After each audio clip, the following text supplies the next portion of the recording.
પાદરા તાલુકાના દરિયાપુરા ગામના પઢિયાર રમેશભાઈ કે જેઓ ગંભીરા બ્રિજ દુર્ઘટનામાં અવસાન પામ્યા. તેમના પરિવારમાં 4 દીકરીઓ અને 1 દીકરો હતો, જેમાં 1 દીકરો અને 1 દીકરી પણ આ દુર્ઘટનામાં મૃત્યુ પામ્યા છે. આ પરિવારના બીજા સભ્યો પણ અવસાન પામ્યા છે. રમેશભાઈ પઢિયારની 3 દીકરીની જવાબદારી મૃતક પઢિયાર રમેશભાઈના વડીલ પિતાજી પર આવી છે. ત્યારે હકની વાત ટીમ હું વિકી શ્રીમાળી આ 3 દીકરીઓ નામે પઢિયાર નેહાબેન રમેશભાઈ ધોરણ 7, પઢિયાર સ્મિતાબેન રમેશભાઈ ધોરણ 5, પઢિયાર પ્રિયાંશીબેન રમેશભાઈ ધોરણ 2 આ તમામ દીકરીઓની શૈક્ષણિક એજ્યુકેશન જ્યાં સુધી આ 3 દીકરીઓ અભ્યાસ કરે આ અભ્યાસ કરવામાં જે પણ શૈક્ષણિક ખર્ચ આવે તેની જવાબદારી હું લઉં છું.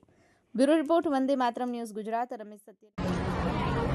આજે રમેશભાઈ જે આપણે ગંભીરા દુર્ઘટનાની અંદર એમનું દેહાંત થયું અને સાથે સાથે એક એમનો દીકરો નાનો 2 વર્ષનો અને એક દીકરી 4 વર્ષની એ પણ ગુજરી ગયા.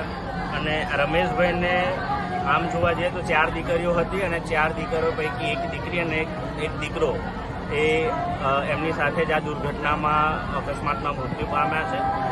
ત્યારે હું વિકી શ્રીમાળી હકની વાત ટીમ તરફથી આજ રોજ એમની જરૂરિયાત પ્રમાણે એમનો છાયો તો આપણે ના બની શકીએ, પણ અમારી ટીમ વતી એક જવાબદારી અમે લેવા માગીએ છીએ કે એમની જે 3 દીકરીઓ અત્યારે જે છે અને એમના જે ફાધર છે એ અત્યારે એમની પર બધી જવાબદારી આવીને ઊભી થઈ ગઈ છે. તો અમારી ટીમ તરફથી એમની જે મોટી દીકરી પઢિયાર નેહાબેન રમેશભાઈ જે છે એ ધોરણ 7માં ભણે છે. બીજી દીકરી છે સ્મિતાબેન રમેશભાઈ પઢિયાર, એ ધોરણ 5માં ભણે છે.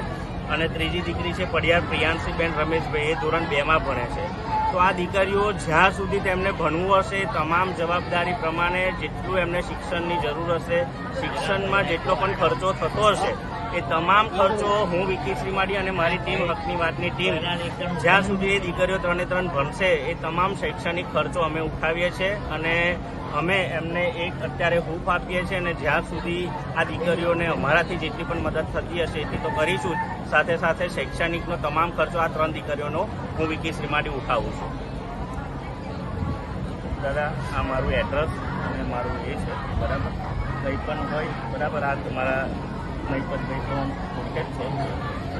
હા, એટલે ડબ્બાસા હું રહું છું અને આ મારું એડ્રેસ, મારું નામ, નંબર ને બધું છે. નિરાતે તો મળી છે, પણ કંઈ પણ જરૂર પડે તો હું અમારી ટીમ તમારી સાથે છે.